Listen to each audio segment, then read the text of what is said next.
Hello everyone, my name is Kieran and welcome back to the channel. And tonight, of course, we're going to be previewing what has become a pretty big match in the context of, the results that have happened tonight. This is Saturday, of course, that I'm recording this. Everton versus United. A win would take us 1 point behind fourth spot. So that is huge, absolutely huge. This game has become really. And what a day of football in general. Liverpool obviously losing to Watford 3-0, and that 2-0 defeat at Watford isn't as embarrassing as it once was as well. So that's obviously a positive, but we still lost. So we can't really laugh there. But before I get into this preview, make sure you leave a like and subscribe to the channel if you're new. And also, if you're watching this as a video, make sure you leave your predictions in the comment section below as well. I always read the comments, and make sure you put them in the comment section below. And let me know what your thoughts are going into this game.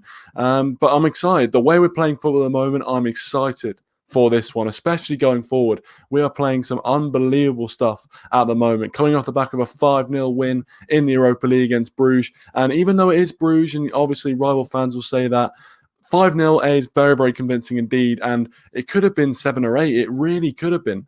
And we just the attacking football we played in that game, especially in that second half, was absolutely superb. Welcome TTX Productions, thanks for joining, mate. Really appreciate it. Says evening, haven't been here for a while. Chelsea dropping points, but we have bottled those situations before. Exactly, that's the problem, isn't it? This season I don't know how many times we've been in this sort of position where Chelsea or Spurs or a team above us has dropped points and we failed to capitalize. And this is a massive opportunity for us. If we go 1 point behind Chelsea, it's a huge psychological boost for us and a huge kind of bit of pressure on Chelsea, because not only will we go from being, kind of behind them with 3 points behind to being right on their tails. It puts a lot of pressure on Frank Lampard and his team, and they seem to be faltering at the moment. They don't seem to be playing too well. So once again, it's going to be it's a massive game. And if we can get the 3 points, it'd be a huge, huge victory. Welcome, Red Devil Studio. Welcome, G. Thanks for joining. Really appreciate it. Yeah, it's going well. Going very, very well. As I said, what a day of football we've had. What a day of football we've had. Liverpool losing, Chelsea drawing, and they could have lost and probably should have lost if Bournemouth took their chances. But a 2-2 draw at the start of the day, hey, I would have taken that all day long. But yeah, we've got a chance to move within 1 point of fourth spot. And a lot of people have been talking about Ole Gunnar Solskjaer, saying he's the right guy, saying, he should be sacked and all this. But if you look at it, if we don't lose tomorrow, this unbeaten streak goes to 8 games unbeaten, which is the furthest run we've been unbeaten since he took the job on a full-term basis. Now, I'm not saying that all of those results in that run are positive at all. I think there's some draws in there against teams that we should be beating, and there's no question about that. But what I'm thinking is why, people are having to go at Solskjaer a lot for his tactics, and I think you're right to criticize him in some way, but you do need to give him credit where credit's due.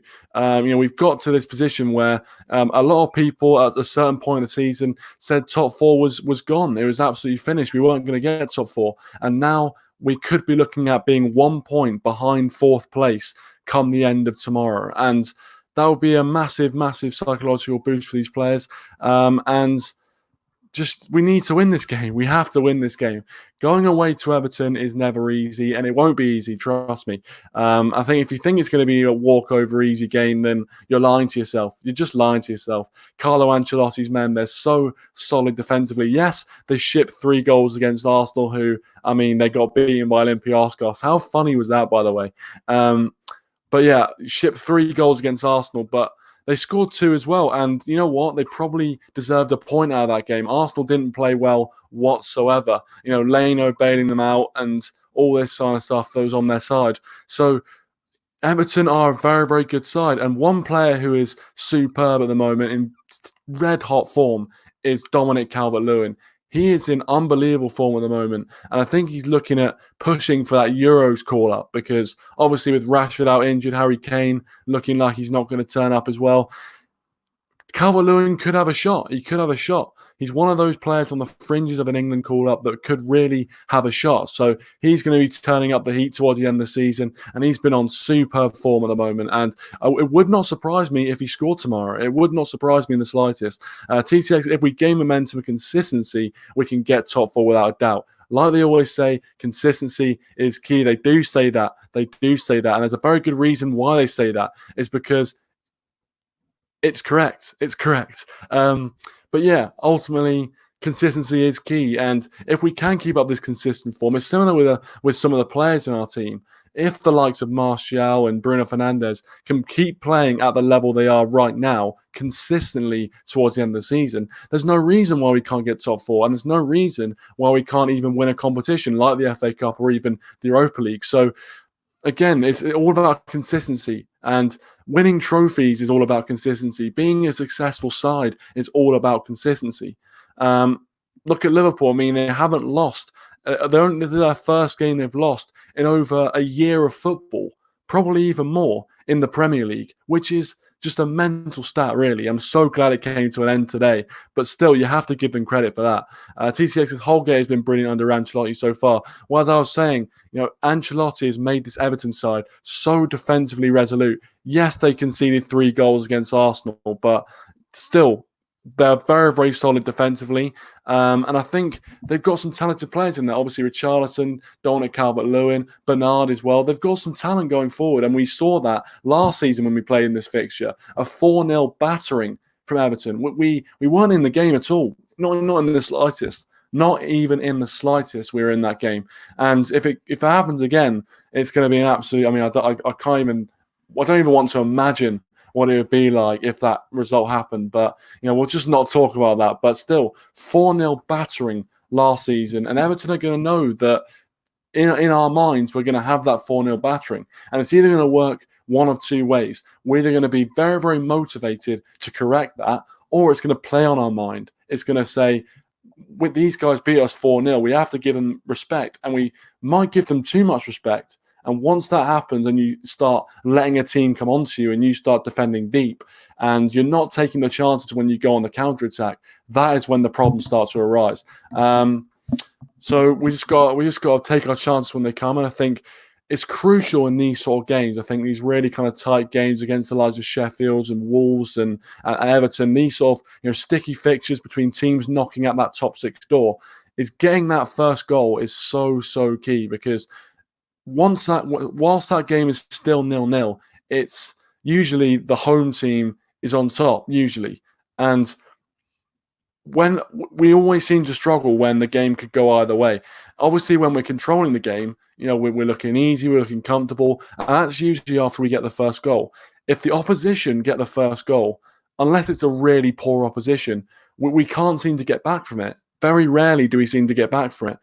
So the first goal is so, so crucial. It's just such a psychological boost to have that first goal, and it's such a cloud over your head and a negative to not get that first goal, to be 1-0 down and know you're going to have to come back, especially under Ole Gunnar Solskjaer. Our record of coming back from 1-0 down isn't great. It's not great.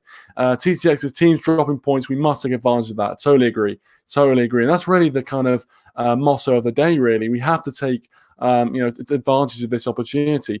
Chelsea and we can't take Liverpool, but obviously some people saying, I remember the stream I was doing the other day, some people saying we could go for third. And obviously Leicester dropping points. If we do win this game, I'm not sure how close we get to Leicester, but I think it's within single figures of Leicester as well. So if we win this game, who knows? But again, as you said, consistency is definitely the key. And Manchester United haven't been very consistent as of late, really. Let's just put it that way. In fact, since Sir Alex Ferguson retired, we haven't been consistent. I feel like it's been over 7 years since we've had any sort of consistency at this club. Even in Jose Mourinho's second season, when we finished second, we were still going up and down. It was just that the good patches were going on for longer than the bad patches. But in the end of the day, if Man City get done in for the Premier League as well, because there's some talk that the Premier League should be taking some action, surely we get a Premier League title, and Jose Mourinho deserves a Premier League title at Manchester United. That would be so hilarious if that actually happened. I don't think it will. I think the ban will be overturned, and Man City, with the hundreds of lawyers it seems like they have, and the money they have, and the fact they're dealing with UEFA, I don't see that the ban being upheld, to be honest with you. But fingers crossed, of course. But it is what it is, and this season we just haven't been consistent enough. I think since Bruno Fernandes has come in, we have been playing consistently well, except obviously for that game against Bruges away where we drew 1-1, when we didn't really create much. And people will argue that we weren't playing our strongest side in that game, but we were playing enough strong players to create more than we did, definitely. So you have to say that. But since Bruno Fernandes has come in, I think it's like 5 Man of the Match award or something stupid like that. He's been an absolute revelation in that midfield. And realistically, if we're going to win this game tomorrow, he just has to play the same way he has. He has to take the ball, be positive with it every single time. He gets the ball. He wants to go forward. He's always looking to make something happen. And as I'm saying in previous streams, that is something we've lacked. What we've lacked is someone who's able to take the ball, and their first thought isn't backwards or sideways. It's going forward. It's looking for that audacious pass over the top. And when that happens, when as a forward you've got a midfielder that's doing that, you're going to make more runs. You're going to be more confident about the runs you make. You're going to be more inventive about the runs you make, because you will be confident that the person on the ball is going to find you. If you're not confident that the person on the ball is going to find you, you're not going to make those runs. And with Bruno Fernandes in the side, he makes the forwards confident that the midfielders are going to make the runs. And when you make not only yourself more confident, but your other midfield counterparts more confident, it gives an energy to the team, because the confidence in the team is up. And when the confidence is up, more things are made, and overall, you're going to get more success. What tends to happen is that before Bruno Fernandes, what tended to happen was that midfielders would get the ball and they'd be worried about losing the ball, because maybe they misplaced the first pass that they did. And once they did that, and the crowd kind of gave a bit of a sigh, they were like, what, I'm not going to try anymore. I'm just going to take the ball and pass it sideways, and then backwards and sideways, and not try anything too inventive, because I don't want to miss time pass or put it too long, and then the fans will get on my back again. Bruno Fernandes doesn't care about that. He'll do any sort of pass. He does lovely, inventive flicks as well. It's just, as I said, an absolute breath of fresh air. And obviously, reports that Paul Pogba as well is going to be back in a United shirt very, very soon.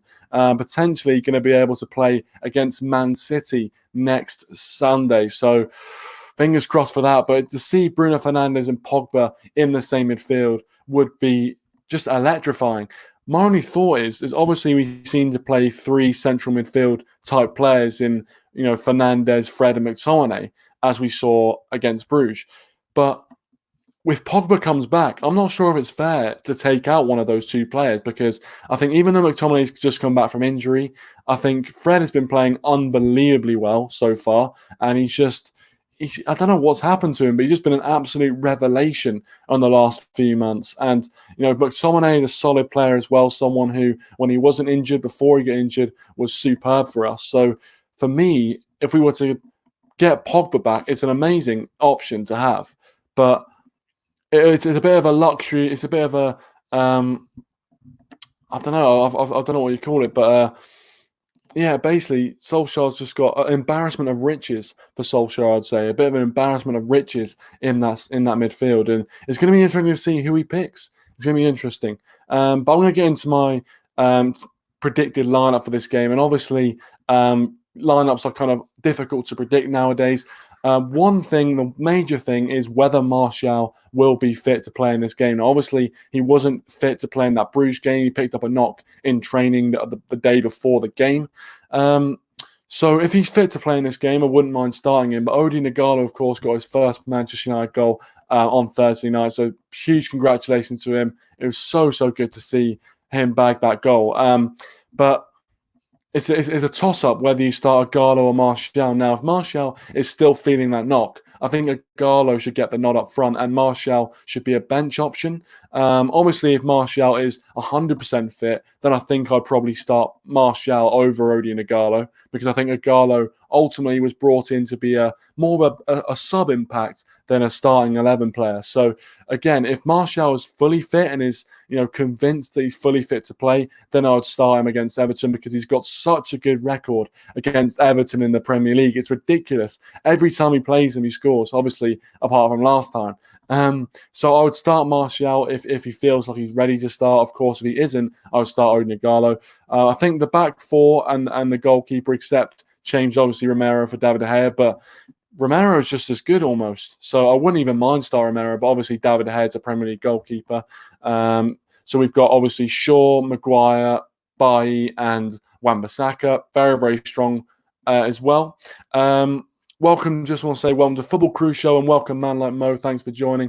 TTX is I can't see Fred as DM, but as a box-to-box. We love to see him succeed in that position with Bruno and Pogba. Wow. Yeah, maybe that's the way to go. Maybe that's the way to go. Football Crew Show says, evening, mate. Looking forward to the game tomorrow. Unfortunately, I'm in work.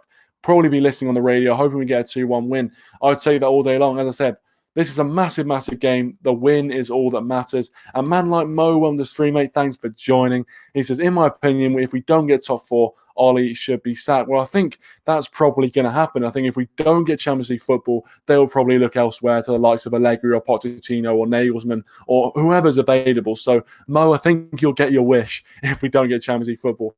I hope we do, obviously. And if we win tomorrow, it puts us into a very, very good position.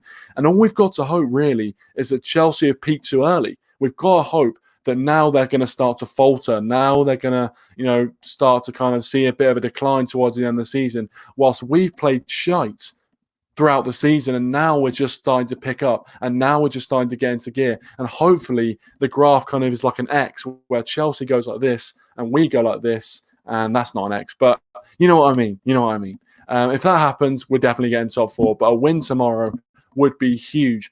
Not just because in the league we'd be 1 point behind Chelsea, but that psychological boost of being that close to top four as well and gaining points on teams around us would be huge.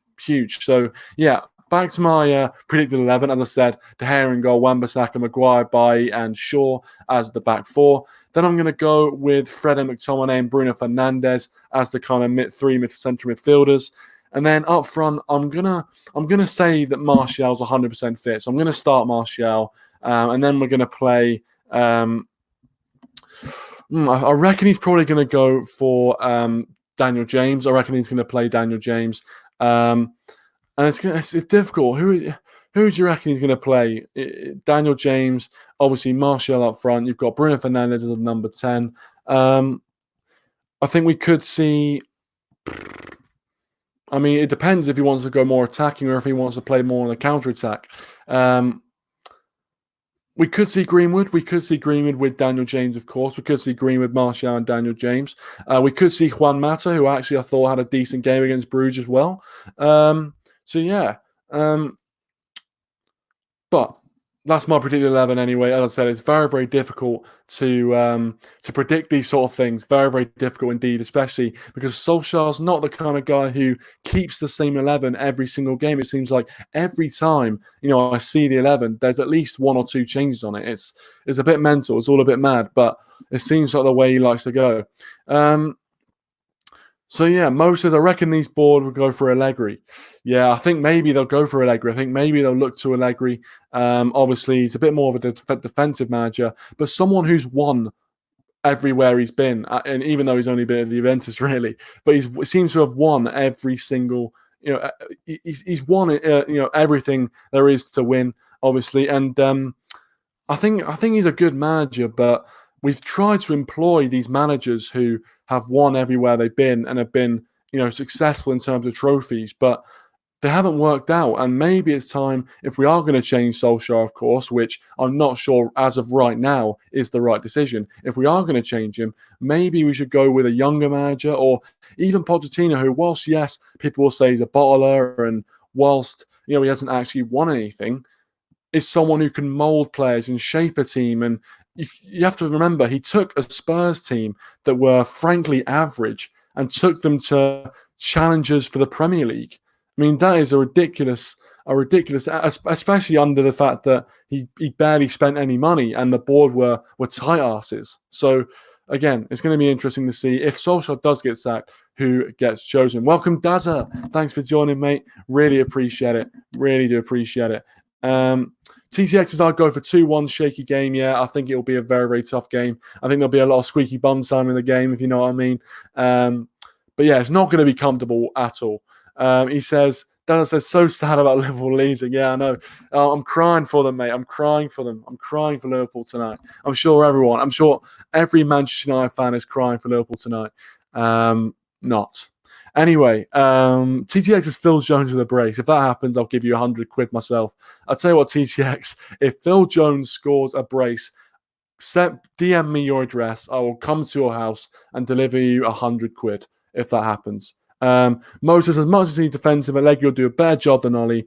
He has better tactical approach. Well, I think he's better, obviously, tactically. He's more experienced tactically as well. So I'm not going to disagree with you on that. But I think Solskjaer, realistically, the way we're going at the moment, unless things start to go sour or if the team takes a massive, massive downhill spiral, then I don't see a need to sack him at the moment. And that might be a bit of a controversial opinion, I must admit. I've seen a lot of people on social media saying Solskjaer should be sacked. And I reckon by the end of the season, we will get our answer, because I don't think he's going to be sacked before the end of the season, even if we lost 10 games in a row. Okay, maybe if we lost 10 games in a row, but if we lost, 5 games in a row, I don't think he'd be sacked. So I think we'll only know the answer to that at the end of the season. So there you go on that one.